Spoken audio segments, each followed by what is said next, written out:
The bright morning sun streamed through the large windows of the Copper Pot restaurant as Sarah Chen adjusted her name tag in front of the decorative mirror near the entrance. At 32 years old, she had finally achieved her dream position as a restaurant manager, though the journey hadn't been easy. Her dark hair was pulled back in a neat bun, and her crisp white shirt reflected her desire for perfection in everything she did. 3 months had passed since she took over the management position at the upscale bistro. The previous manager had retired unexpectedly, and the mysterious owner, whom Sarah had never met, had given her full control through his business representatives. Sarah saw this as her big chance to prove herself in the restaurant industry. The Copper Pot was known for its blend of American and European cuisine, with warm brick walls and soft lighting that created an intimate atmosphere. Since taking over, Sarah had made several changes to modernize the restaurant. She hired new staff members, updated the menu, and implemented what she called progressive policies to make the restaurant more welcoming to everyone. "Good morning, Sarah," called out Maria, one of the veteran servers who had worked at the Copper Pot for over 8 years. Maria was one of the few staff members who remained from the previous management, and she often told stories about the restaurant's history and its owner, though Sarah usually didn't pay much attention to these tales. "Morning, Maria," Sarah replied, checking her tablet for the day's reservations. "Looks like we're fully booked for dinner service tonight. Make sure everyone arrives early for the pre-shift meeting." As Sarah walked through the restaurant, she felt proud of the changes she had made. The new artwork on the walls featured local artists, and she had rearranged the tables to create better flow. The bar area had been updated with trendy lighting, and the wine list now included more diverse selections from small, independent wineries. Later that morning, Sarah gathered her staff for their daily meeting. The group was mostly young, energetic workers who shared her vision for a modern, inclusive restaurant. "Remember," she told them, "we want every guest to feel comfortable here. Our new dress code policy helps maintain the upscale atmosphere we're aiming for." What Sarah didn't realize was that her new policies, while well-intentioned, had been implemented without proper consultation with the owner. She had never bothered to read the restaurant's original mission statement, tucked away in a drawer in her office, which spoke about welcoming people from all walks of life. As the kitchen staff prepared for lunch service, the head chef, James, approached Sarah with some concerns. "The new menu items are popular," he said, "but some of our regular customers miss the old classics we removed." Sarah dismissed his concerns with a wave of her hand. "Change is good, James. We need to stay current with food trends." She didn't notice the slight frown on his face as he returned to his station. Throughout the day, Sarah moved efficiently through her tasks. She checked inventory, confirmed reservations, and trained a new hostess on their booking system. The restaurant had been performing well under her management, with revenue up 15% from the previous quarter. As evening approached, Sarah stood at her usual spot near the host station, observing the dining room with satisfaction. The soft music, the clink of glasses, and the murmur of conversation created the perfect ambience she had worked so hard to achieve. Little did she know that this evening would challenge everything she thought she knew about running a restaurant. "Table 12 is asking for the old-style clam chowder again," Maria mentioned as she passed by. "That's the third request this week." "They'll adjust to the new menu eventually," Sarah replied confidently, straightening a table card that was slightly askew. She believed that her vision for the Copper Pot was exactly what the restaurant needed to succeed in modern times. The sun was setting outside, casting long shadows through the windows, and the dinner rush was about to begin. Sarah had no idea that in just a few hours, her entire world would be turned upside down by a single customer in a red hat. A customer who would force her to question everything she thought she knew about inclusion, judgment, and what it truly means to create a welcoming environment for all. The Friday evening rush was in full swing at the Copper Pot when Thomas Reynolds pulled into the parking lot in his modest Honda Civic. At 65 years old, he had owned the restaurant for 15 years, but preferred to stay behind the scenes. His gray hair was neatly trimmed, and he wore simple khaki pants with a blue button-down shirt. The only thing that stood out was his bright red MAGA hat, which he had started wearing to support his political beliefs. Thomas hadn't visited his restaurant in nearly 6 months. He trusted his business manager to handle the day-to-day operations and only checked the monthly reports from home. But tonight, he wanted to see for himself how things were running under the new manager he had approved through his business team. As he walked through the parking lot, he noticed several changes. The old sign had been replaced with a more modern design, and new plants decorated the entrance. Thomas felt a mix of curiosity and concern about what other changes he might find inside. "Good evening, sir. Welcome to the Copper Pot," said a young hostess named Jenny, who had only been working there for 2 weeks. She didn't recognize the man who signed her paychecks. "Table for one?" Thomas smiled warmly. "Yes, please. By the window if possible." He had always enjoyed sitting near the windows, watching both his customers and the street life outside.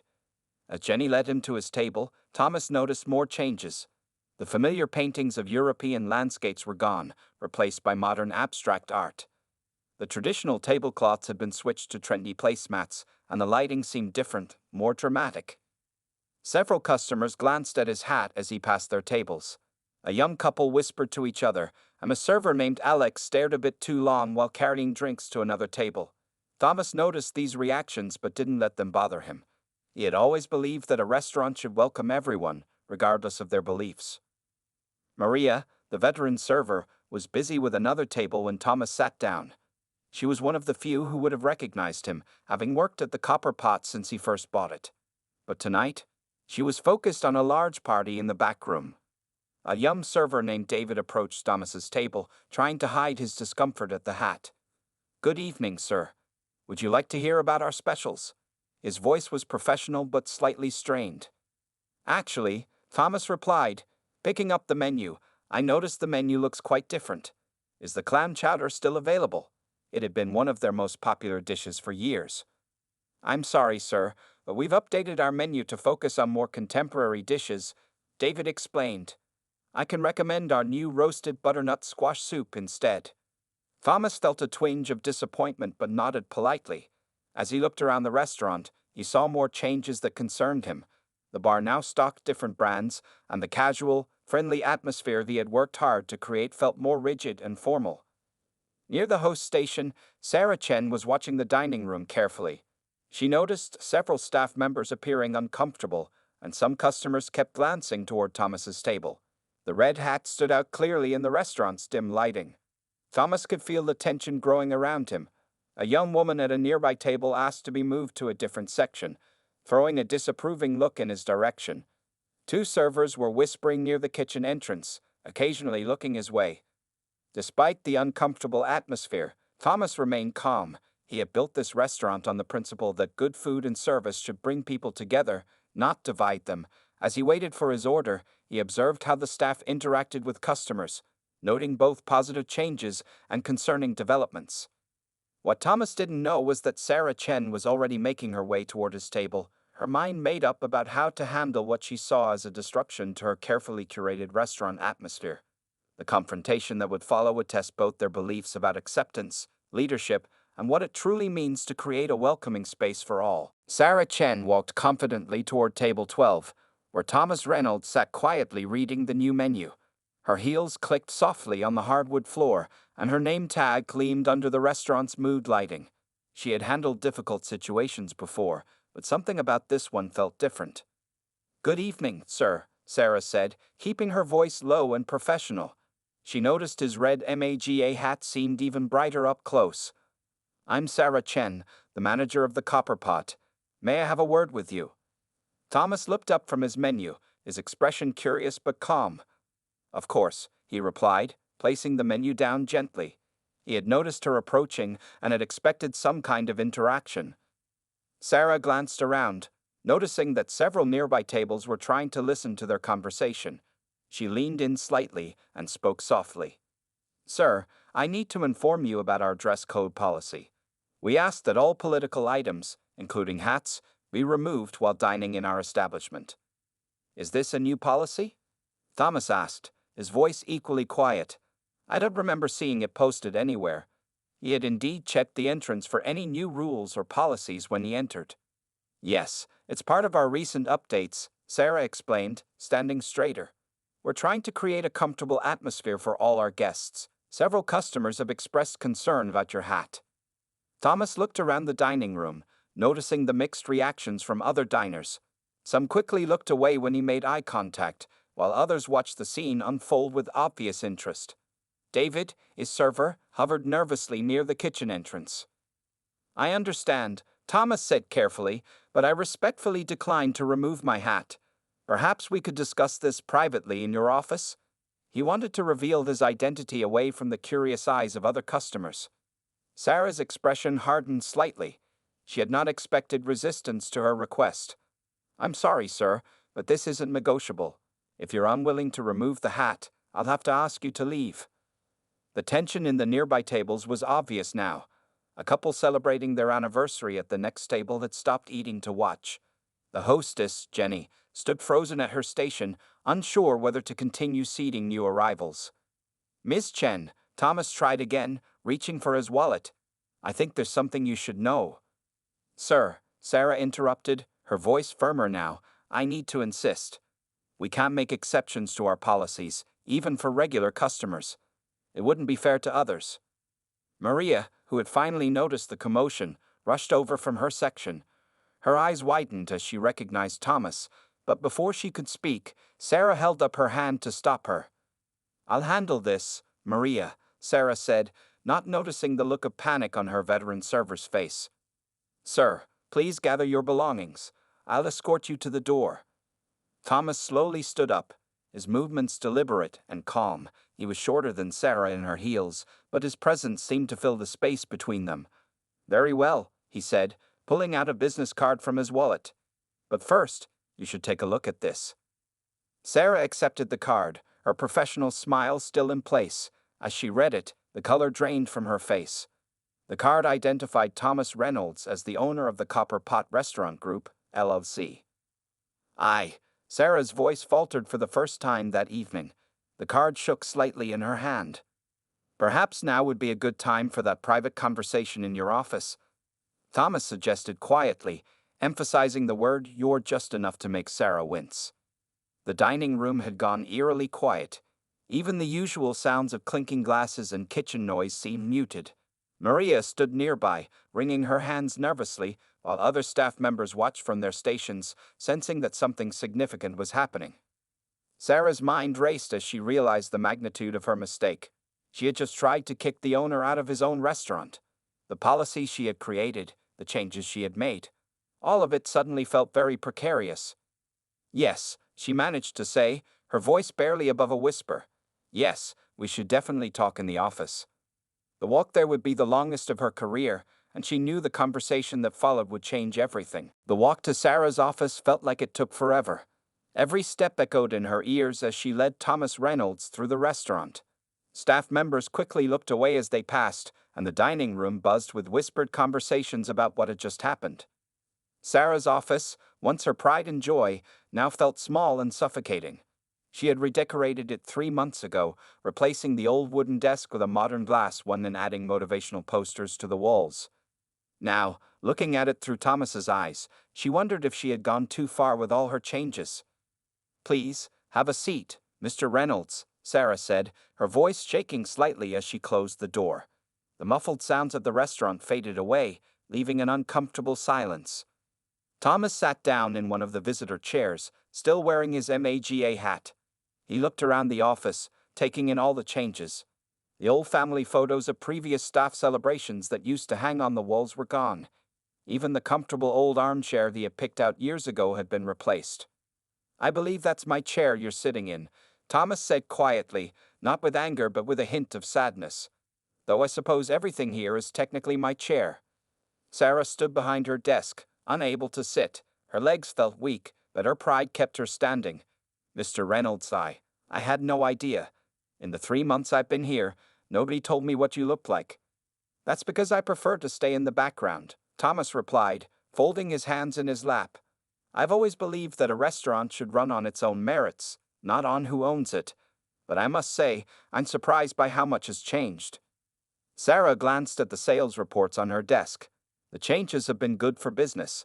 Our revenue is up 15%, and we're attracting a younger crowd. Numbers aren't everything, Miss Chen, Thomas said, leaning forward slightly. When I opened this restaurant 15 years ago, I wanted to create a place where everyone felt welcome. Everyone, not just people who think like me or dress like me or vote like me. The weight of his words hit Sarah hard. She finally sank into her chair, her professional facade cracking. I thought I was creating an inclusive space, she whispered. By excluding those you disagree with. Thomas asked gently. He reached up and took off his hat, placing it on the desk between them. Tell me, what made you think this hat was more threatening to our customers than the possibility of discriminating against someone based on their beliefs? Sarah stared at the hat, her thoughts in chaos. Outside the office, she could hear the regular rhythm of the restaurant continuing, plates clinking, distant conversations, the kitchen printer spitting out orders.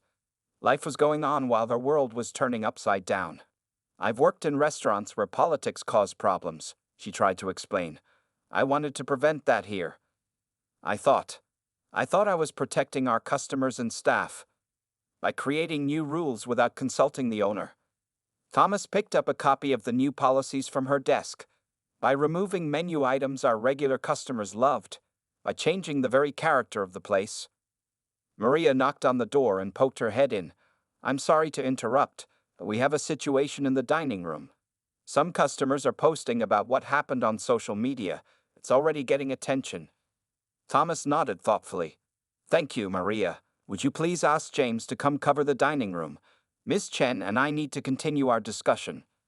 After Maria left, Sarah felt tears threatening to form in her eyes. Are you going to fire me? She asked directly, forcing herself to meet his gaze.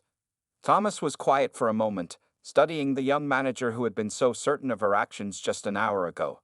That depends, he finally said. Are you willing to learn from this? To understand that true inclusion means including everyone, even those whose views make you uncomfortable. The night stretched ahead of them, full of difficult conversations and hard lessons about judgment, acceptance, and the true meaning of creating a welcoming space. Outside the office, the story of what happened was already spreading through social media, but inside, two people from different worlds were about to learn valuable lessons from each other. By midnight, the story of what happened at the Copper Pot had spread across the local community's social media. Someone had recorded part of the confrontation on their phone, and the short video was being shared rapidly. The comments section was filled with heated debates about politics, business owners' rights, and discrimination. Sarah Chen sat in her apartment, unable to sleep, scrolling through the hundreds of comments on her phone. Some people praised her for taking a stand, while others called for her firing. The restaurant's review pages were flooding with 1-star and 5-star reviews from people who hadn't even eaten there. What have I done? She whispered to herself, watching the view count on the video climb higher. The local news websites had already picked up the story, with headlines like Restaurant Manager Tries to Kick Out Owner Over MAGA Hat. Her phone buzzed with a text from Maria. Are you okay? Things are crazy here. Several reporters called the restaurant asking for comments. Sarah didn't reply. She couldn't find the right words. Instead, she opened her email and found dozens of messages from both supporters and angry critics. One email caught her eye. It was from Amanda Torres, a server who had worked at the Copper Pot for 10 years before Sarah let her go last month. Dear Sarah, the email began, I saw what happened with Mr. Reynolds. I need to tell you something about him. During the pandemic, when we had to close the restaurant, he kept paying all our salaries. He never asked for recognition. He helped Josie from the kitchen pay for his mother's hospital bills. He supported Mary when she needed time off for depression. He never cared about anyone's politics or background. He just cared that we were good people doing our best. Tears formed in Sarah's eyes as she continued reading similar stories from other former employees. Each message revealed a new side of Thomas Reynolds she had never known. He had helped staff members through personal crises, supported their children's education, and even co-signed apartment leases for workers who were struggling. The next morning, Sarah arrived at the restaurant early. The local news van was already parked outside, and a reporter tried to ask her questions as she hurried inside. The phone was ringing nonstop. In the kitchen, she found James, the head chef, talking to his morning crew. Mr. Reynolds gave me my first job when no other restaurant would take a chance on me, he was saying. He didn't care that I had been in trouble with the law. He said everyone deserves a second chance. Sarah stood quietly in the doorway, listening. More staff members shared their stories about Thomas. Maria talked about how he had attended her citizenship ceremony. The dishwasher, Pablo, mentioned how Thomas had helped him learn English. Why didn't any of you tell me these things before? Sarah finally asked, stepping into the kitchen. We tried, Maria said gently. Remember when I told you stories about the restaurant's history, about our traditions? But you were always too busy with your new changes. Sarah's phone buzzed again. It was a message from Thomas. Turn on Channel 5 News. She rushed to the bar and turned on the TV. Thomas was being interviewed outside the restaurant. The reporter asked if he was going to fire Sarah Chen. No, Thomas said firmly, surprising everyone watching. This is an opportunity for growth and understanding. The Copper Pot has always been about bringing people together, not driving them apart. Ms. Chen made a mistake, yes, but don't we all? It's what we learn from our mistakes that matters. The staff gathered around the TV, watching in silence. Sarah felt a mix of shame and gratitude wash over her. Outside, more news vans were arriving, and social media was still buzzing with the story. But inside the restaurant, something was changing. He's giving me a second chance, Sarah said softly, more to herself than anyone else. Just like he's done for so many others. Maria put a hand on her shoulder. Mr. Reynolds believes in people, Sarah. All people. Maybe that's the most important lesson in all of this. The morning sun streamed through the windows, illuminating the empty dining room. Soon, they would need to prepare for another day of service, but now everything looked different to Sarah. The modern changes she had made seemed less important than the spirit of acceptance she had almost destroyed. The next day, Thomas Reynolds sat in the Copper Pot's dining room before opening hours, surrounded by morning sunlight streaming through the windows. He had arranged a special staff meeting to address everything that had happened. Sarah Chen sat nervously at the opposite end of the table, while the rest of the staff filled the chairs between them. First, Thomas began, his voice calm and steady. I want everyone to know that the Copper Pot will stay open. Sarah will remain as manager. A visible wave of relief passed through the room. Some staff members had worried about losing their jobs in the aftermath of the incident. Sarah looked up in surprise. Even after yesterday's events and his kind words on TV, she hadn't been sure about her future at the restaurant. The social media storm was still raging, with people taking sides and arguing about what should happen to her. But Thomas continued, picking up his red MAGA hat from the table. We need to talk about what inclusion really means. He placed the hat in the center of the table. This hat means different things to different people, just like a hijab, a cross necklace, or a rainbow pin means different things to different people. The staff listened quietly as Thomas shared stories from the restaurant's history. He told them about the time they hosted a wedding for two men when other venues had refused. He talked about welcoming a group of Muslim women who had been turned away from another restaurant for wearing hijabs. He spoke about hosting fundraisers for both Democratic and Republican local politicians over the years. A truly inclusive space, Thomas explained, isn't about making everyone think alike. It's about helping people with different views sit down and share a meal together. Sarah felt tears forming in her eyes again, but this time they were different from her tears of shame the day before. I thought I was protecting people, she said softly. I didn't realize I was doing exactly what I claimed to be fighting against. Maria brought out some old photo albums from the storage room. They were filled with pictures from the restaurant's past 15 years, holiday parties, staff celebrations, and community events. In every photo, people from different backgrounds were smiling together, sharing food and friendship. Look at this one, Thomas said, pointing to a photo from 5 years ago. This was during the last election. We had 2 tables of campaign workers, one Republican, one Democrat. They ended up sharing dessert and talking about their grandchildren.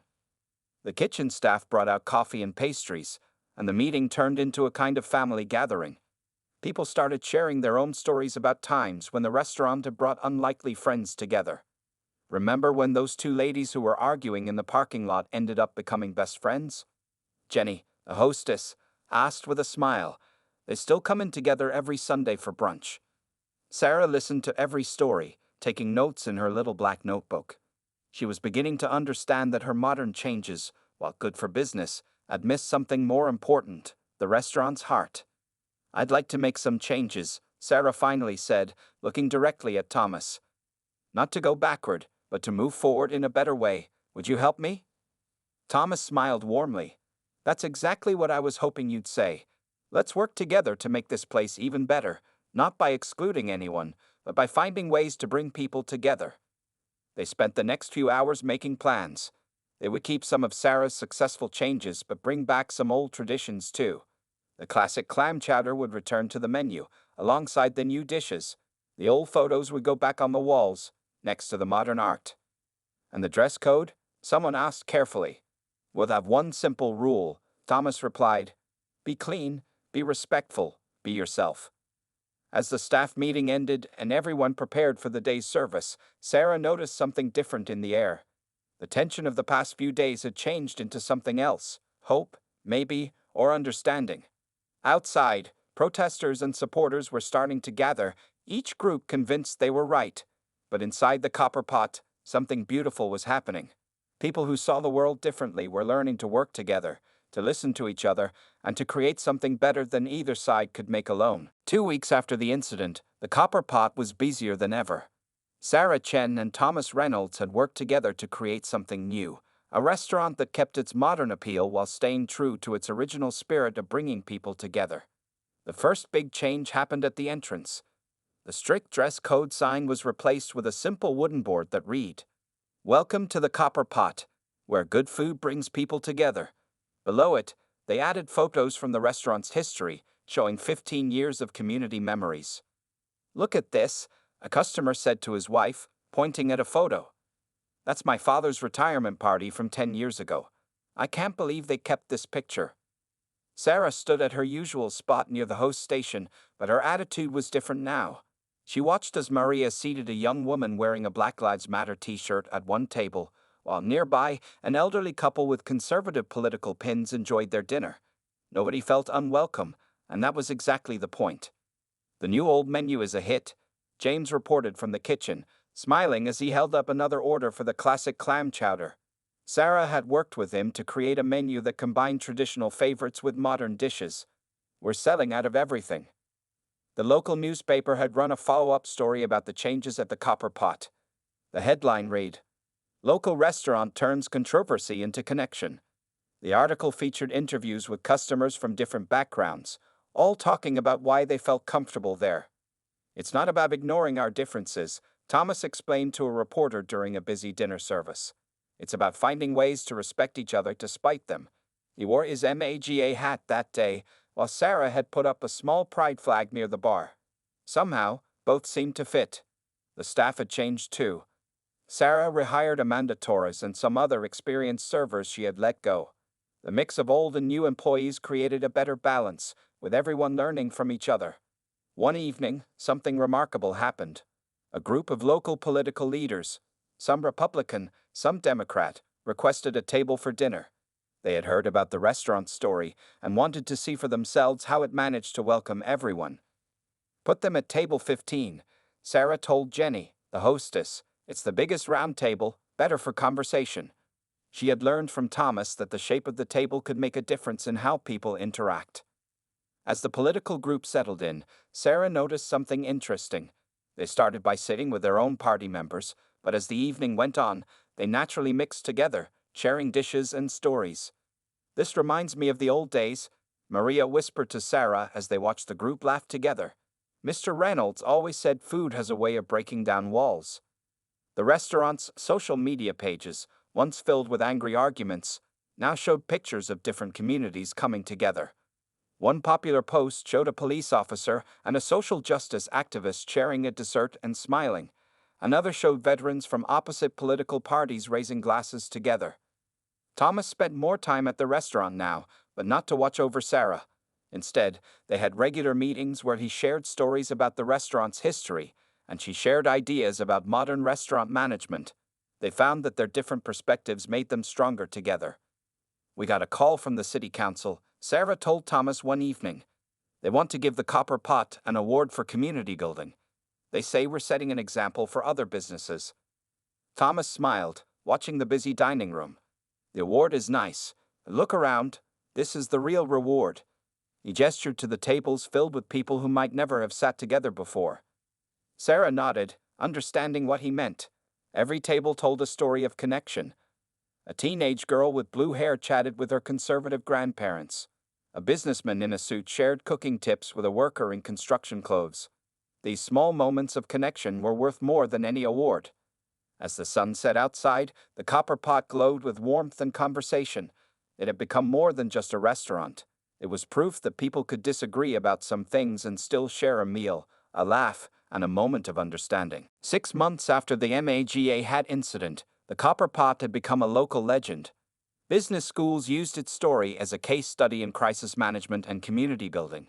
Local news stations regularly featured the restaurant as an example of how to breach social divides. Sarah Chen sat in what she now called our office, no longer just hers, looking at the framed newspaper article on the wall.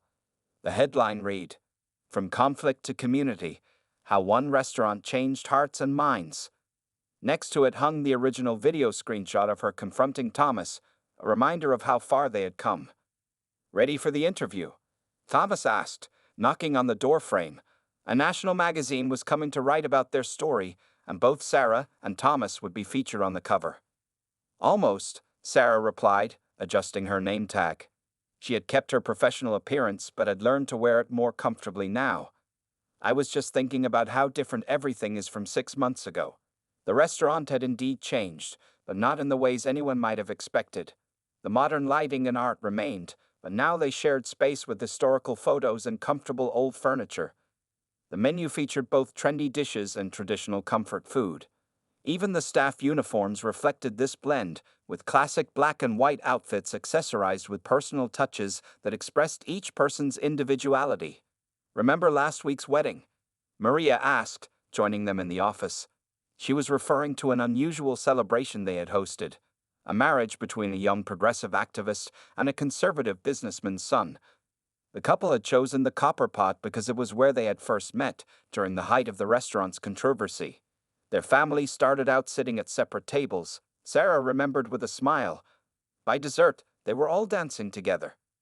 Thomas nodded, picking up a guest book they had started keeping after the incident. It was filled with messages from customers sharing their experiences. One page showed a note from a father who had reconciled with his daughter after years of political disagreement. "Thank you for showing us that different views don't have to mean distant hearts." The magazine reporter arrived, setting up her recorder at a quiet corner table. "So," she began, "tell me how you turned a potential disaster into a success story." Sarah and Thomas exchanged glances. They had told this story many times, but it felt important to tell it right each time. "We learned that inclusion isn't about making everyone the same," Sarah explained. "It's about creating a space where differences can exist together peacefully." "And sometimes," Thomas added, "the best way to change someone's mind is to first change their heart, usually over a good meal." The reporter noticed something interesting about the staff. They all wore small pins now. Some were American flags, others were peace signs, rainbow flags, or religious symbols. Each person's pin was different, but they all wore them together with pride. "That was Sarah's idea," Thomas explained, pointing to his own pin, which combined his political beliefs with a peace symbol. "She suggested we show that different beliefs can work together, just like our team does." As they talked, the dinner service began. The dining room filled with the usual diverse crowd, young and old, liberal and conservative, wealthy and working class. But now, instead of tension, there was a comfortable buzz of conversation and laughter. "Our biggest challenge these days," Sarah told the reporter, "is managing the waiting list. People drive from other states just to experience what we've created here." The kitchen doors swung open, and James emerged with a special dish, the famous clam chowder that Sarah had once removed from the menu. Now it was served in modern bowls with an artistic presentation, a perfect symbol of how old and new could work together. "The secret," Thomas concluded, watching the busy dining room with satisfaction, "isn't in the food or the decor. It's in remembering that every person who walks through that door is first and foremost a human being, worthy of respect and understanding." As the evening continued, Sarah looked around at what they had built together.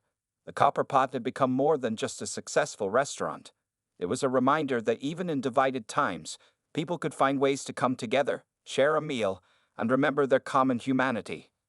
Outside, the sun set on another busy day, and the Copper Pot glowed like a beacon in the growing darkness, a light of hope showing that understanding and acceptance could start with something as simple as sharing a table.